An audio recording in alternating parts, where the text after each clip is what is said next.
and start with the introduction. Over the past 200 years or so, grammarians, lexicographers, and philologists have brought together such a wealth of knowledge about the language period of Middle High German that it seems paradoxical that even today a number of simple linguistic questions have no unsatisfactory or even only approximative answers. How did one learn to write German in the medieval period? What were the characteristics of spoken Middle High German? Was Middle High German punctuation as complicated as it is today? What did a typical Middle High German sentence look like? How did medieval German speakers perceive their language? Where was the best Middle High German spoken? What is the difference between correct and incorrect Middle High German? What characterizes average, normal, or standard Middle High German? There are many reasons for these gaps in knowledge, and there are a few general factors that pose challenges when researching older forms of today's language.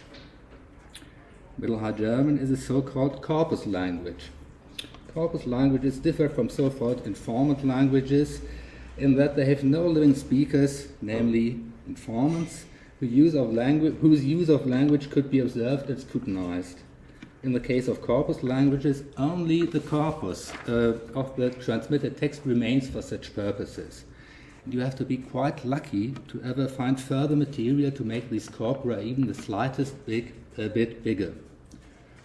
First and foremost, corpora have the unpleasant quality of being incomplete. If you want to know, for instance, what the past participle of the high-frequency present verb Middle High German sollen was, you have to rely on the fact that this form will have been transmitted to us via Middle High German text. Since this is not the case, the corresponding field in the paradigm in Middle High German grammar remains empty. I left out the reference. This is from the new Middle High German grammar, edited by Thomas Klein and others, if you want to note it.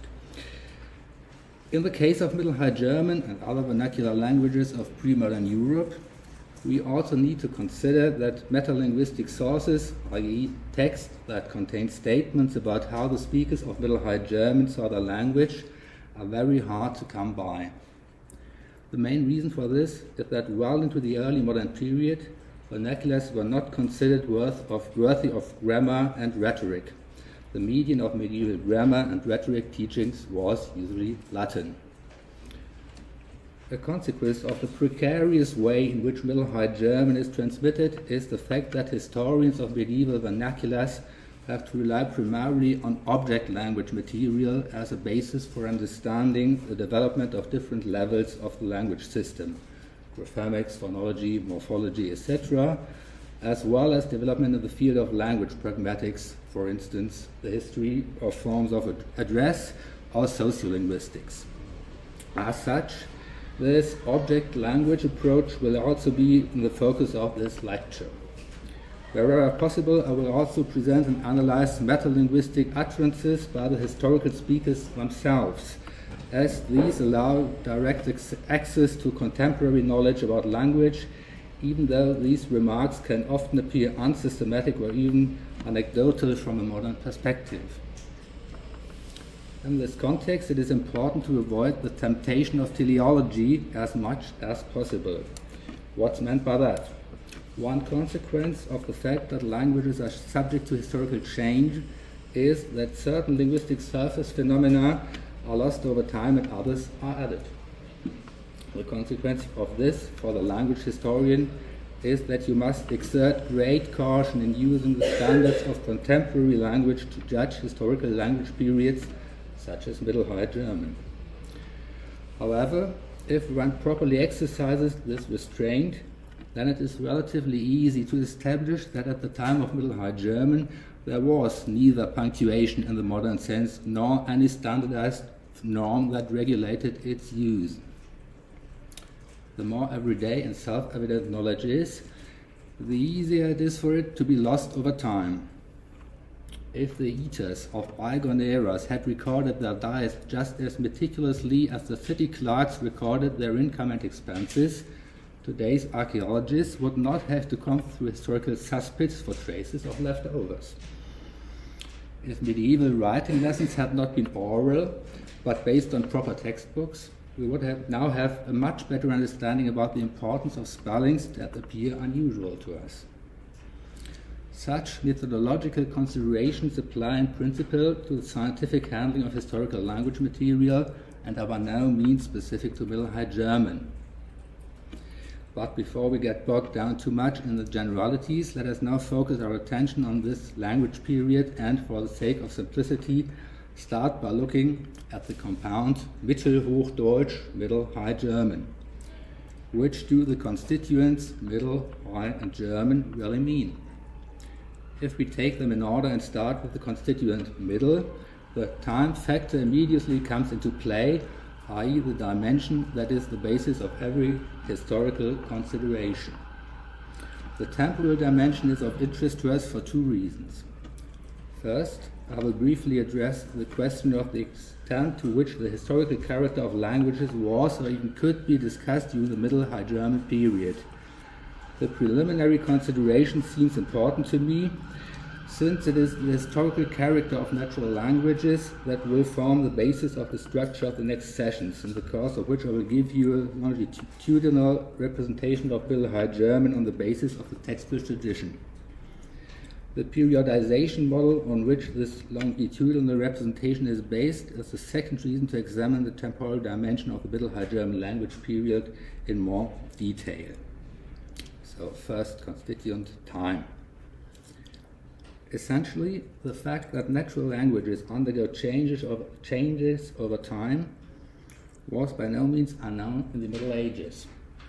However, this knowledge is often modeled in a way that makes it difficult or even impossible for us to appraise from a historical linguistics perspective. The best known of these models and the most widely received up to the 14th century is the Old Testament story of the Tower of Babel. You are likely already familiar with the story, but I would like to briefly retell it to you using a version of the Schlierbach Old Testament, which was probably created in the first half of the 14th century. It is attributed to the so-called Austrian Bible translator, der österreichische Bibelübersetzer, on whose significance for the history of German language I will come back to in more detail in the session on late Middle High German.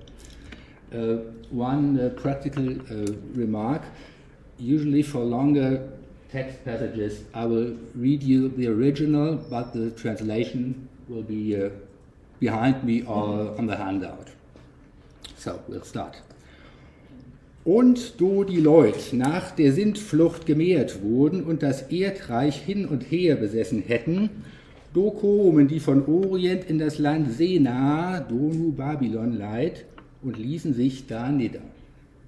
Und einer sprach zu dem anderen, wir sollen uns Ziegel brennen und nehmen Harz an des Morters statt und bauen uns allhier ein Stadt und einen Turm, der an den Himmel gereicht, dass unser allhier gedacht werde, ehe dass wir in die Welt hin und her geteilt werden. Nun war es an den Zeiten, nur ein sprach auf allem Erdreich, sprechen die Meister, das sei die hebräisch Sprach gewesen, do bezürnet Gott, der Leut Pau und sandt seinen Gewalt an sie mit manniger Hände sprach, dass einer den anderen nicht vernahm, und wurden also geschänt mit manniger Hände sprach.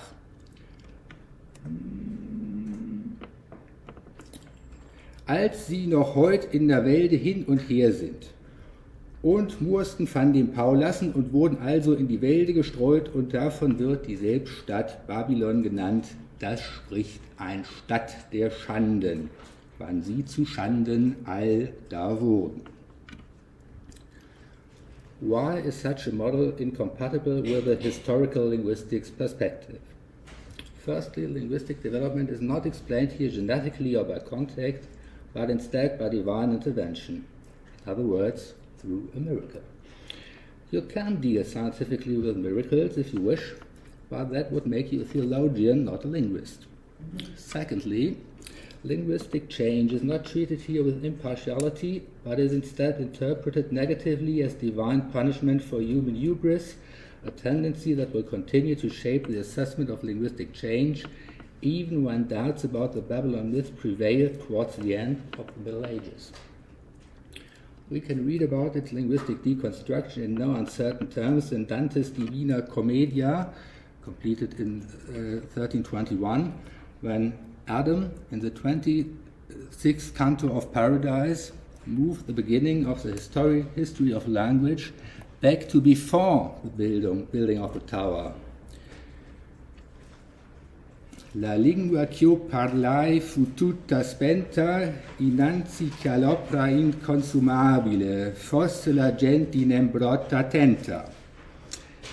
In addition to the Babylon myth, the Middle Ages were also aware from the very beginning on traditions that are not entirely incompatible with historical linguistics. The most influential in this respect is a passage from Isidore's Etymologiae, which, according to Arno Borst, was quote, the first major draft on a Latin language history that has come down to us, unquote. I'll read you the passage. Latinitas autem linguas quattuor esse quidam dixerunt. Ites priscam latinam romanam mixtam. Prisca est, quam vetustissimi Italiae subiano et Saturnus sunt usi in condita ut se habent carmina saliorum.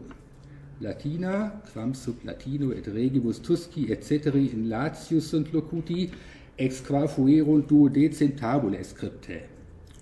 Romana, quae post regis exactus a populo Romano cöpta est, qua Nervius, Plautus, Ennius, Vergilius Poetae, et ex oratoribus Gracchus et Cato et Cicero et vel ceteri effuderunt. Mixta, quae post imperium Latius promutum sibul comoribus et hominibus in Romanam civitatem inrupit, integritatem verbi per soloicismus et barbarismus corrumpens. Although Isidore's etymologies came into being in the early Middle Ages, the text remained influential into the early modern period, especially as school reading material for imparting ancient knowledge.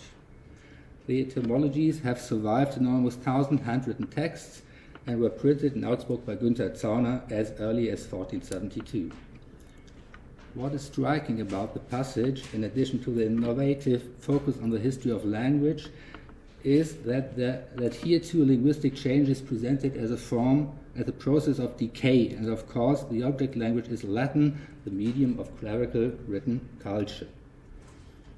In contrast, contemporary vernacular sources that transfer this historical perspective to Middle High German are few and far between. I'm actually only aware of one thematically relevant text, the dating of which also raises questions. It has come down to us in a manuscript from the 15th century, but it deals with linguistic developments that still belong to Middle High German. The anonymous author of the pamphlet entitled Neudeutsch, by the first editor Josef von Lassberg, condemns the emergence of semantic level innovations, in particular improper usages such as blenden, to deceive, pejoratively motivated improper usages as die Augen ausfressen, to be angry with somebody, and euphemistically motivated expressions such as Reis, war, not voyage, are a thorn in his side. His argumentation, based on the dimension of time, is noteworthy, but superficially at least does not reference the traditional interpretation model of language decay. Instead, he justifies the semantic innovations against the background of Germanic and Romance contact in foreign language didactics. Eins heißt so, das andere sus. Ich seid es nam ja nicht us, was man über Dütsche hat, min Herz gar in Wunderstadt, wie ein frömder, welcher Mann Jematutsch lernen kann. However, the argument to treat semantic innovations by Romance foreign language learners with caution turns out to be questionable when looking at a number of the individual cases criticized. If we concentrate on the contact of Middle High German and Old French, it can be shown that a number of the neologisms listed also occur in Old French in one way or another, and therefore do not represent a learning obstacle at all. For example, the author criticizes the use of verwundt sein, to be injured, meaning here to be madly in love, which is well documented for the Old French verbs es gêner, to harm, and navrer, to wound, as early as the 12th century. However, this does not change the significance of the source from historical linguistics perspective, which for the first and only time explores language change phenomena of Middle High German in Middle High German. Let us now turn to how modeling the development of Middle High German over time was achieved through historical linguistics. Firstly, Middle High German is temporally delineated from older and younger language periods. The most commonly used periodization model distinguishes 4 stages: Old High German from the beginnings to about 1050, Middle High German from 1050 to 1350, Early New High German 1350 to 1650, and Modern High German from 1650 to the present. It is important here to underline that this periodization is only one type of modeling. On the one hand, this means that other periodization models are also conceivable. Jakob Grimm, the first to propose such a model for German, only distinguished 3 language levels: Old High German, Middle High German, and New High German. For Grimm, the Middle High German period stretched to 1450. Since Wilhelm Scherer, it has become customary to insert a transitional period between Middle High German and New High German, which is Early New High German. Since then, there have been and continue to be numerous attempts to refine the canonical 4-period model, taking into account in particular the fact that I've lost. I'll start again. Since then, there have been and continue to be numerous attempts to refine the canonical 4-period model, taking into account in particular the fact that German from 1650 may differ too much from the German of today to consider both language forms as being part of the same language period. Furthermore, models show a higher degree of abstraction. If the canonical periodization model puts Middle High German from 1050 to 1350, this is of course not to be understood in the sense that all speakers of High German stop using Middle High German on March 24th, 1350, and from March 25th, 1351, start speaking Early New High German. Rather, in the course of this lecture series, we will become familiar with various examples of how certain developments, especially within the system language levels of German, are sometimes very asynchronous.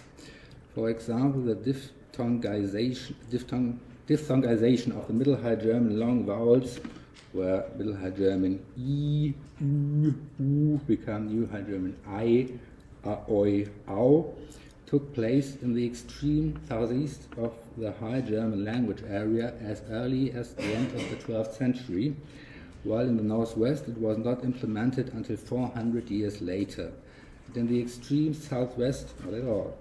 We'll go into detail about this in the session on phonology and graphemics, which will be the 5th session.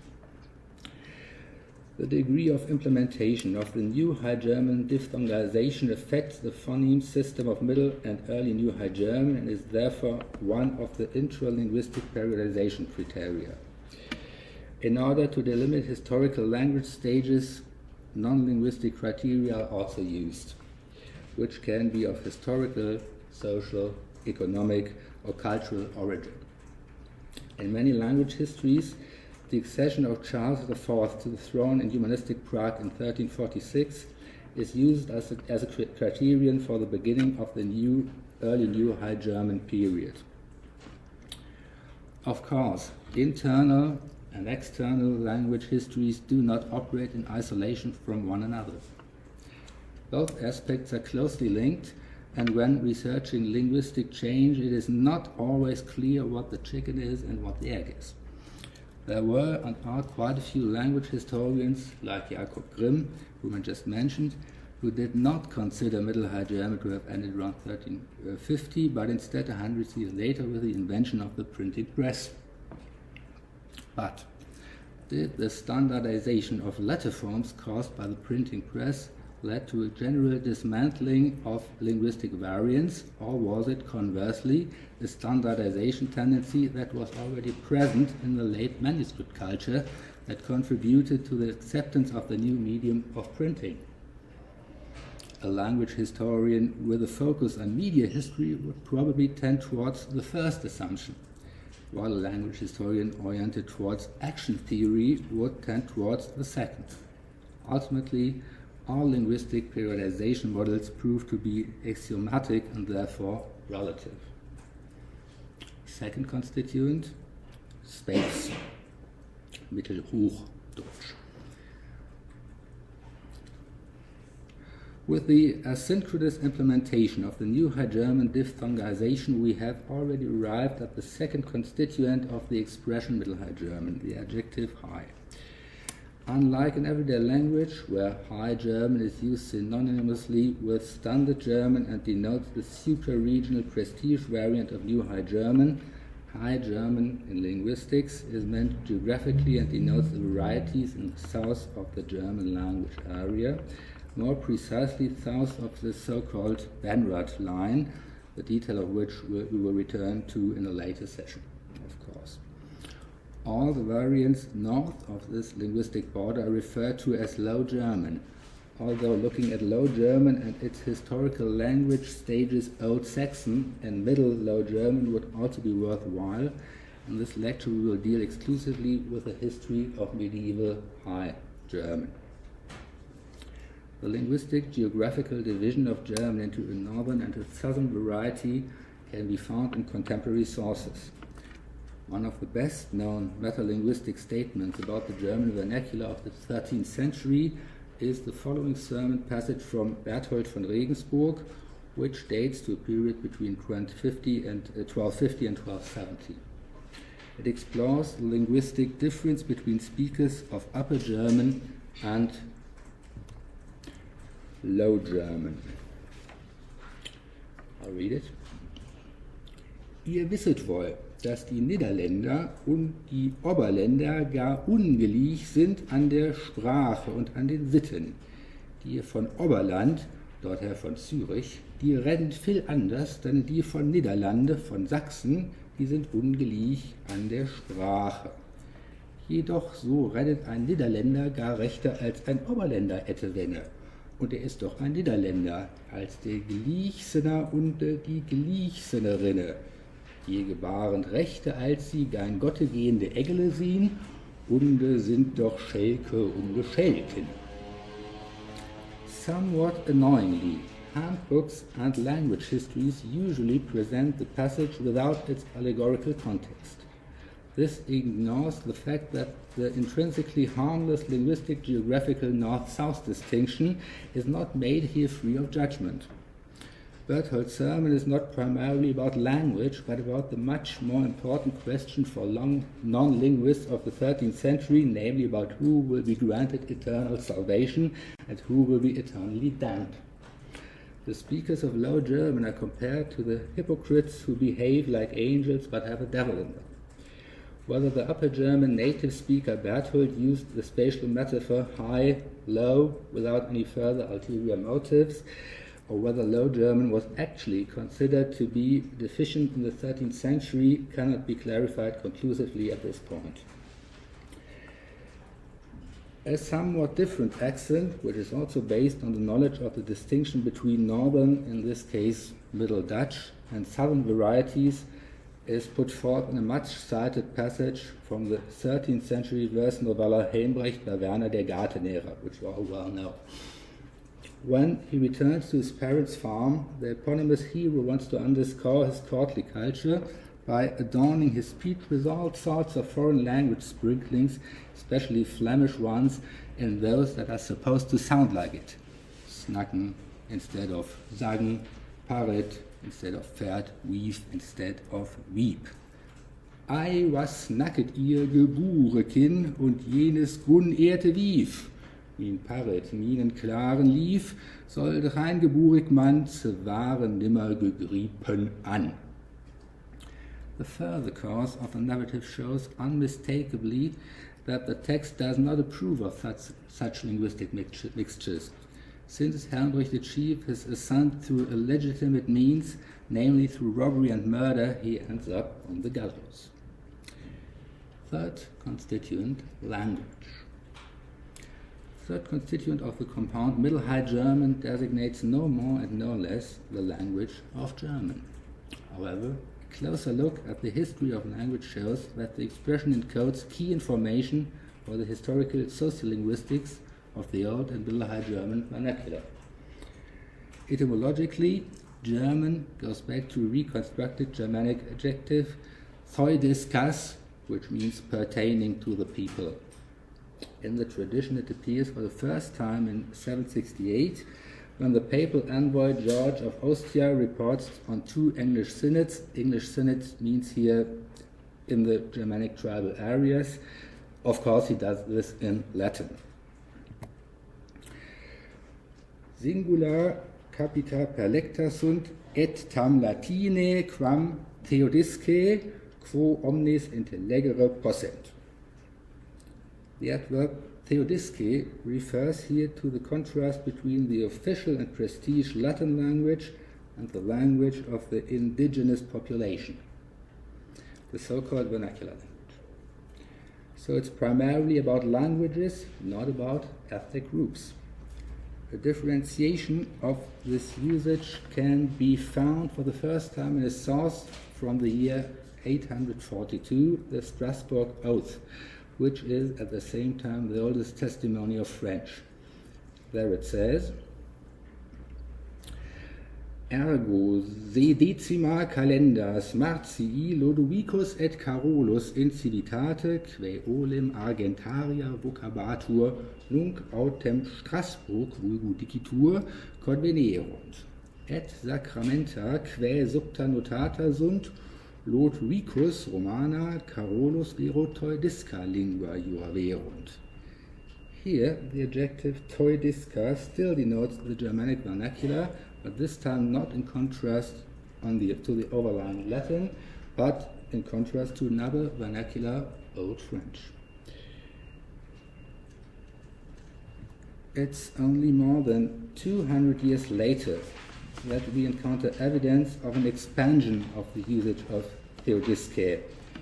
In the early Middle High German Annulied, there is evidence both of the traditional use and of the 2 decisive stages in the further development of meaning. In the first step, the language designation Lütchen sprechen is metonymically transferred to the speakers of the language. Lütsch to Lüti. Before, after a further metonymic transfer step, the territory inhabited by these speakers can also be described in Lütschemilande.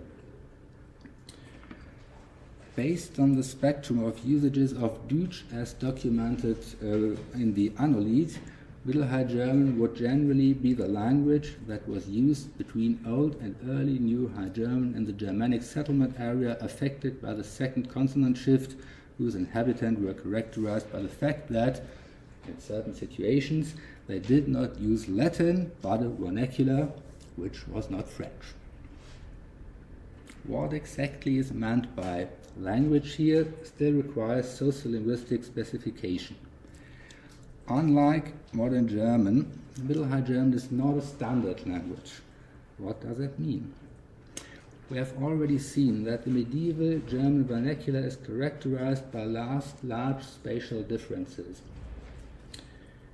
The central difference to later language periods is that from the 11th to the 14th century there was no permanently national vernacular variety in addition to the regional varieties, the so-called written dialects, Schreibsprachen or Schreibdialekte, to be distinguished from Schriftsprache, written standard variety of Middle High German. The role of the supra-regional variety was partly taken over by Latin in the Middle High German period, albeit with a decreasing trend. We'll come back to that later. The suppression of regional diversity has also proven to be much more time-consuming, according to Werner Beesch, because, quote, the regional language variants were very well established through centuries of writing and language tradition, unquote. I will make some attempt at establishing the super-regional varieties which existed during the Middle High German period in the session on so-called classical Middle High German, between 1170 to 1250. The standardization of the Middle High German written language is also made more difficult by the fact that text production, up until the invention of the printing press, was dominated by copying tradition. During text production, a more or less regional language original was copied by a scribe who, more or less, adapted it to his own writing language or written dialect, rather. So that, strictly speaking, mixed language textual witnesses were created. An example: in the Heidelberg manuscript of CPG 397 of Hartmann's Iwein, the Middle High German prefix "ver" appears with 6 different spelling variants. On the one hand, the distribution of variants reflect the regional differentiation of Middle High German in the 13th century. Clear regional writing traditions can be identified. The dominant variant UIR letters, which accounts for 72.4% of all occurrences, is a graphic form specific for Central Germany, which is helpful in tracing the manuscript to the Central German, Low German border area. The range of variants of "ver" in CPG 397, however, comes about through those numerous copying processes that cross linguistic boundaries and the sociolinguistic barriers that are characteristic of manuscript culture. One last comment on the subject of standardization. If, as is likely to be the case for students, you do not know Middle High German from the handwritten tradition, well, maybe Henrique's students are different than others, but only from the text editions that have been produced since the 19th century, you may wonder what I've been talking about for the last few minutes. Probably you don't. Most text editions use a standardized variety of Middle High German, which is often referred to in English as I said, classical Middle High German. There are actually good reasons to use this language form in academic teaching and for questions related to the history of literature. And there are actually some manuscripts, especially from the 13th century, whose language comes very close to classical Middle High German. We'll come back to that in the third session. From a linguistic point of view, however, it is generally true that historical linguistic studies of Middle High German should be based on the actual handwritten tradition of the Middle Ages and not on modern philological construct, primarily to avoid giving the false impression that there was a standard medieval German language. Thank you very much.